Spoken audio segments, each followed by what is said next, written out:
Hi అండి. ఎలా ఉన్నారు అందరూ? సో, మేమైతే చాలా చాలా బాగున్నాము. నా పేరు వినుష, మా హస్బెండ్ పేరు వినయ్.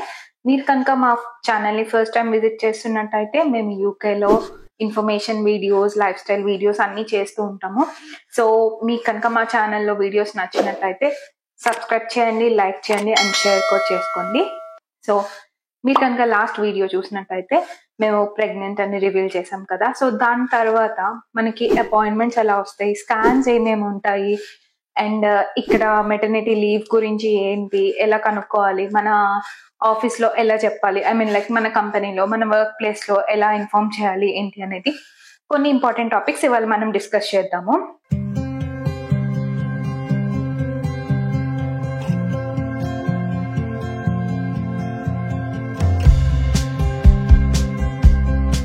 సో ఫస్ట్ మనం ప్రెగ్నెంట్ అని కన్ఫర్మ్ అయ్యాక నేను లాస్ట్ వీడియోలో చెప్పినట్టు మనం బ్యాడ్జర్ నోట్స్ నుంచి మన సెల్ఫ్ రిఫరల్ చేసుకోవాలన్నమాట.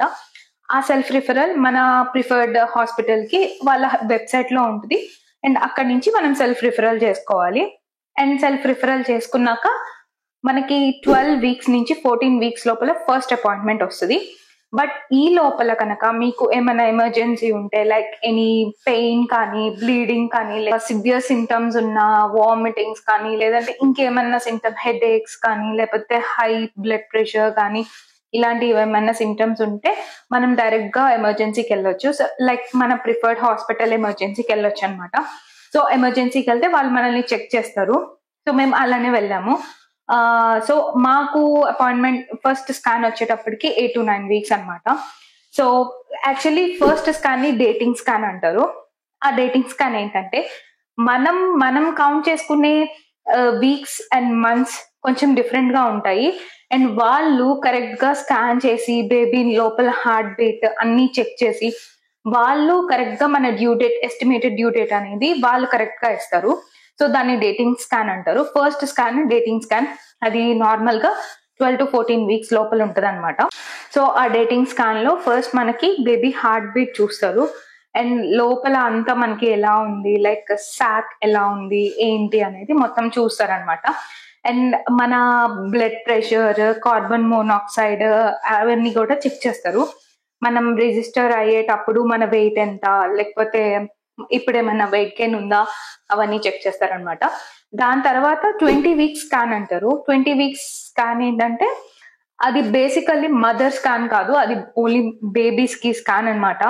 ఏంటంటే వాళ్ళ లోపల ఉన్న హెల్త్ మొత్తం చూస్తారు. అంటే లైక్ సో ఈ 20 వీక్స్ కి బేబీ చాలా వరకు ఫామ్ అయిపోయి ఉంటది కాబట్టి వాళ్ళ బ్రెయిన్ డెవలప్మెంట్, కిడ్నీస్, హార్ట్ అన్ని చెక్ చేస్తారు.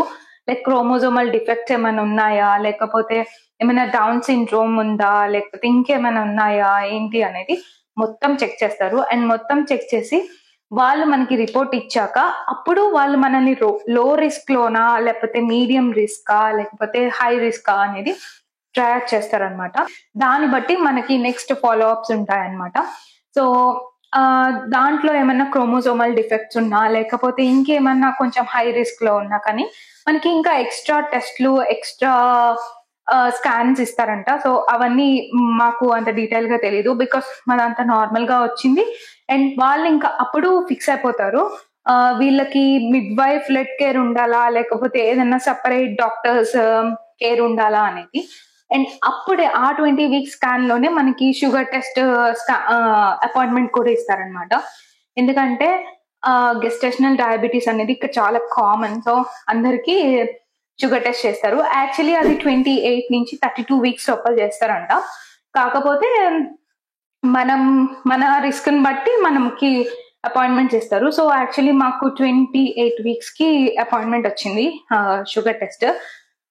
సో షుగర్ టెస్ట్ కూడా మాకు నార్మల్ గానే వచ్చింది కాబట్టి, షుగర్ లేదనే వచ్చింది కాబట్టి మాకు ఇంకా అడిషనల్ అపాయింట్మెంట్స్ కానీ, లేకపోతే అడిషనల్ గా మానిటర్ చేయడం కానీ ఏం లేదు. జస్ట్ మిడ్ బర్త్ దగ్గర 2 వీక్స్ కి ఒకసారి అపాయింట్మెంట్ ఉంటుంది. అండ్ ఆ 2 వీక్స్ కి ఒకసారి మన హెల్త్ మొత్తం చెక్ చేస్తారు. బీపీ చెక్ చేసిద్ది, తర్వాత బేబీ హార్ట్ బీట్ చెక్ చేస్తుంది, అండ్ మెజర్మెంట్ తీసుకుంటుంది. అంటే లైక్ బేబీ బంప్ గ్రో అవుతుందా లేదా అనేది మెజర్మెంట్ తీసుకుంటుంది. దాన్ని బట్టి గ్రోత్ చార్ట్ మీద తను మార్క్ చేస్తుంది అనమాట. సో ఇదంతా only mid wife without scans చేసేవి. కానీ స్కాన్స్ మాత్రం 2 12th week scan and 20 week scan. 12th week ఏంటంటే డేటింగ్ స్కాన్, 20 వీక్స్ స్కాన్ ఏంటంటే జస్ట్ అబ్నార్మాలిటీస్ కోసం స్కాన్ చేస్తారనమాట. ఈ స్కాన్స్ కాకుండా మనం 16th వీక్ నుంచి ట్రయాజ్ కి వెళ్ళడానికి ఎలిజిబుల్ అవుతాము. అంటే ఏంటంటే జస్ట్ ఇన్ కేస్ మనకి ఏమన్నా బేబీ మూవ్మెంట్ సరిగ్గా లేకపోయినా, లేదంటే ఏమన్నా వాటర్ లీక్ అవుతున్నట్టున్నా, లేకపోతే ఏమన్నా పెయిన్స్ ఉన్నా, లేకపోతే సమ్ బ్లీడింగ్ ఉన్నా, అలాంటప్పుడు ట్రయాజ్ డిపార్ట్మెంట్ అని అది సపరేట్ గా ఉంటుంది. సో వాళ్ళకి కాల్ చేసి ఇన్ఫార్మ్ చేస్తే, అంటే ఇట్స్ లైక్ ఎమర్జెన్సీ డిపార్ట్మెంట్ అనమాట. కాకపోతే మనం డైరెక్ట్ మెయిన్ ఎమర్జెన్సీ అంటే లైక్ అందరూ వెళ్ళే ఎమర్జెన్సీ కాకుండా ఓన్లీ ప్రెగ్నెంట్ లేడీస్ వెళ్ళే ఎమర్జెన్సీ అనమాట ఇది ట్రయాజ్ డిపార్ట్మెంట్ అంటే. అండ్ వాళ్ళకి ఫోన్ చేస్తే వాళ్ళు విత్ ఇన్ అంటే మనకున్న సిమ్టమ్స్ ని బట్టి వాళ్ళు ట్రయల్ చేస్తారు. లైక్ సేమ్ అలానే లో risk, high risk, medium risk అనేది దాన్ని బట్టి మనకు అపాయింట్మెంట్ ఇస్తారు అండ్ సేమ్ డే ఇస్తారు. సో మనం అక్కడికి వెళ్ళిపోతే వాళ్ళు మన బేబీని మానిటర్ చేస్తారు, హార్ట్ బీట్ మానిటర్ చేస్తారు, మూవ్మెంట్స్ మానిటర్ చేస్తారు. ఇన్ కేస్ వాళ్ళకి ఇంకేమన్నా కావాలి అనుకుంటే అప్పుడు వాళ్ళు స్కాన్ కూడా చేస్తారనమాట. అండ్ ఈ ట్రయాజ్ డిపార్ట్మెంట్ అనేది 24/7 సర్వీస్ అనమాట. సో అది కూడా ఓన్లీ మన ప్రిఫర్డ్ హాస్పిటల్ ట్రయాజ్ డిపార్ట్మెంట్ కి కాల్ చేయాలి. సో మనం ప్రిఫర్డ్ హాస్పిటల్ ఎప్పుడు మనకి ఇంటికి కొంచెం దగ్గరగా ఉంటే చాలా బెటర్ అనమాట. అండ్ ఈ బ్యాడ్జర్ లోడ్స్ లోనే మనకి అన్ని ఉంటాయి, అంటే లైక్ అన్ని కాంటాక్ట్స్ ఉంటాయి. మన మెటర్నిటీ వార్డ్, ఇంకా మిడ్ వైఫ్ కాంటాక్ట్, ఇంకా ట్రయాజ్ డిపార్ట్మెంట్ కాంటాక్ట్, ఇంకా ఏమేమి కావాలో అవన్నీ డీటెయిల్స్ మన బ్యాడ్జర్ నోట్స్ యాప్ లోనే ఉంటుంది. ఆ యాప్ మనకి ముందే రిజిస్టర్ చేసుకోమంటారు. అండ్ అది రిజిస్టర్ అవ్వడానికి ఒక లింకేజ్ కీ అనేది కావాలి. అది మిడ్ వైఫ్ కాల్ చేసి చెప్తుంది మనకి. సో అప్పుడు మనకి యాక్సెస్ వస్తుంది అనమాట దానికి. కానీ ఈ బ్యాడ్జర్ నోట్స్ రిజిస్ట్రేషన్ ఇవన్నీ స్టార్టింగ్ అంటే మీరు రిఫరల్ చేసిన ఒక 1-2 వీక్స్ లోకే అయిపోతుంది. ఎందుకంటే వాళ్ళే కాల్ చేసి మళ్ళీ మీ డీటెయిల్స్ అన్ని తీసుకుంటారు. లైక్ మీ ఎథ్నిసిటీ, మీ ఆరిజిన్ అన్ని తీసుకుంటారు అనమాట. మీ ఫ్యామిలీ హిస్టరీ, లైక్ మీ మదర్స్ హిస్టరీ, మీ ఫాదర్స్ హిస్టరీ అండ్ మీ గ్రాండ్ పేరెంట్స్ హిస్టరీ, సేమ్ మీ హస్బెండ్ వాళ్ళ పేరెంట్స్ హిస్టరీ, వాళ్ళ గ్రాండ్ పేరెంట్స్ హిస్టరీ కూడా తీసుకుంటారు. లైక్ వాళ్ళకి ఫ్యామిలీలో ఏమన్నా జెనెటికల్ గా డిజార్డర్స్ ఉన్నాయా అవన్నీ కావాలి వాళ్ళకి, అందుకని అవన్నీ తీసుకుంటారు. అండ్ దాన్ని బట్టి కూడా మనల్ని ట్రయల్ చేస్తారంట. అంటే లైక్ సేమ్ ముందు చెప్పినట్టు లో, మీడియం, హై రిస్క్ అనేది ట్రయల్ చేస్తారనమాట ఆ డీటెయిల్స్ ని బట్టి కూడా. And more over smoking, drinking ఉన్న వాళ్ళకి కూడా కొంచెం ఎర్లీగా స్కాన్స్ ఇస్తారంట. అండ్ ప్రెగ్నెన్సీలో ప్రీనేటల్స్ మాత్రం కంటిన్యూస్ గా వేసుకోమంటారు. ఫ్రమ్ మీకు ప్రెగ్నెంట్ అని తెలిసిన డే నుంచి ఈవెన్ ఆఫ్టర్ డెలివరీ కూడా వేసుకోమంటారంట. మరి తర్వాత ఎన్ని రోజులు వేసుకోమంటారో ఏంటో మనకు తెలియదు కాబట్టి అది ఆ విషయం తర్వాత చెప్తాను. బట్ హోల్ ప్రెగ్నెన్సీ ప్రీనేటల్స్ వేసుకోవాలి. అండ్ మనకి మధ్యలో బ్లడ్ టెస్ట్ కూడా చేస్తారు. అది కూడా సేమ్ లైక్ 20 వీక్స్ స్కాన్ అప్పుడే చేస్తారు మాక్సిమమ్. అండ్ అప్పుడే మనకి ఐరన్ లెవెల్స్, తర్వాత హెచ్ఐవి, ఇంకా హెపటైటిస్ బి, ఇంకేమన్నా ఉన్నాయా మనకి అనేది మొత్తం బ్లడ్ కండిషన్స్ అన్నిటికీ స్కాన్ టెస్ట్ చేస్తారు. ఆ టెస్ట్ చేసినప్పుడే దాని రిపోర్ట్స్ బట్టి ఐరన్ టాబ్లెట్స్ కూడా మనకి ప్రిస్క్రైబ్ చేస్తారనమాట. హోల్ ప్రెగ్నెన్సీ అంటే లైక్ మీరు ప్రెగ్నెంట్ అయిన అప్పటి నుంచి అండ్ మీ బేబీ 1 year వచ్చే వరకు, అంటే లైక్ 2 years మీకు ఫ్రీ ఎన్హెచ్ఎస్ ప్రిస్క్రిప్షన్స్ ఉంటాయి. అంటే లైక్ వాళ్ళు ఏ టాబ్లెట్స్ ప్రిస్క్రైబ్ చేసినా కానీ మీకు ఫ్రీ ఆఫ్ కాస్ట్. మనం జస్ట్ వెళ్ళి చెప్పడమే ఇలా మెటర్నిటీ బెనిఫిట్స్ ఉంది అని చెప్పి. అది అందరికీ ఉంటుంది. ఈ వీసా లేకపోతే ఇలా అని ఏముండదు. జస్ట్ మన మిడ్ వైఫ్ మనకి ఒక లెటర్ ఇస్తుంది అనమాట. ఆ లెటర్ జస్ట్ మనం ఎగ్జామ్షన్ లెటర్ అనమాట. అది తీసుకెళ్లి ఫార్మసీలో చూపిస్తే వాళ్ళు ఫ్రీగా ఇస్తారు. మనం ఏమీ పే చేయక్కర్లేదు. ఫ్రీ డెంటల్ ట్రీట్మెంట్ కూడా. సో యాక్చువల్లీ ఇక్కడ డెంటల్ ట్రీట్మెంట్స్ చాలా కాస్ట్లీ కదా, బట్ ఏమున్నా కానీ ఈ లోపల చేంజ్ చేసుకోవడం చాలా బెటర్. డెంటల్ తో రిజిస్టర్ అయితే ఫ్రీ డెంటల్ ఎన్హెచ్ఎస్ ట్రీట్మెంట్స్ ఉంటాయి.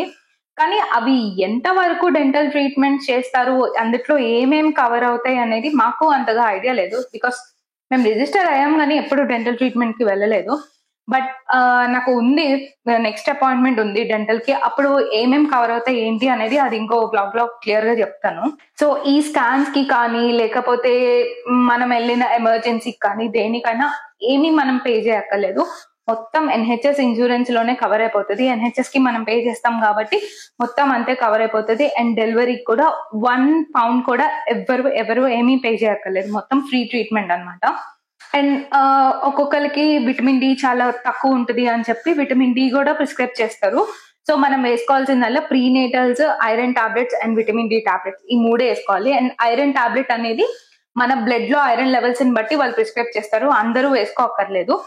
సో ఈ ప్రెగ్నెన్సీ గురించి మన కంపెనీతో ఎప్పుడు డిస్కస్ చేయాలి ఏంటి అనేది ఏంటంటే, మేము పేషెంట్ బేస్డ్, అంటే లైక్ మేము పేషెంట్స్ తో ఎక్కువ ఇంటరాక్ట్ అవుతూ ఉండాలి అండ్ వాళ్ళతో కొంచెం దగ్గరగా ఉంటాం కాబట్టి మాకు కొన్ని ట్రాన్స్మిట్ అయ్యే ఛాన్సెస్ ఎక్కువ ఉంటాయి.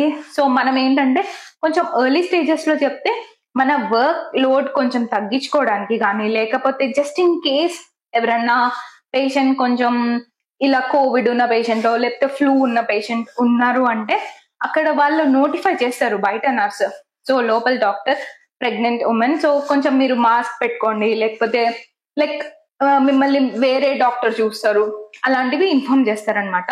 సో మనం కరెక్ట్ గా 25 weeks ఆ టైంలో మనం మిడ్ వైఫ్ దగ్గర నుంచి MATB1 ఫామ్ అని ఒక ఫామ్ ఇస్తారు. అదేంటంటే అది మన కంపెనీ వాళ్ళకి సబ్మిట్ చేయాలి. అప్పుడైతేనే మనం మెటర్నిటీ పేకి ఎలిజిబుల్ అవుతాం. మెటర్నిటీ పే మనకి వస్తుంది అనమాట. సో ఇక్కడ మెటర్నిటీ లీవ్ 52 weeks ఉంటుంది. అంటే like ordinary maternity leave and additional maternity leave మొత్తం కలిపి 1 year ఉంటుంది అనమాట. ఆ 1 year మీరు 1 year తీసుకోవచ్చు, లేకపోతే మాకు 2 months లో నేను రిటర్న్ టు వర్క్ వస్తా అంటే 2 months లో రిటర్న్ టు వర్క్ రావచ్చు, లేకపోతే 3 months రావచ్చు, మీకు ఎంత కావాలంటే అంత తీసుకోవచ్చు. బట్ 52 weeks మాత్రం మీకు మెటర్నిటీ లీవ్ అనేది ఉంటుంది. అండ్ ఈ మెటర్నిటీ లీవ్ లో ఉన్నప్పుడు ఏమేమైతే బ్యాంక్ హాలిడేస్ ఉంటాయో, లైక్ క్రిస్మస్ కు ఉంటాయి, ఇంకా మే బ్యాంక్ హాలిడే ఉంటుంది, ఇలాంటి బ్యాంక్ హాలిడేస్ అన్ని నెక్స్ట్ ఇయర్ కి ట్రాన్స్ఫర్ అవుతాయి.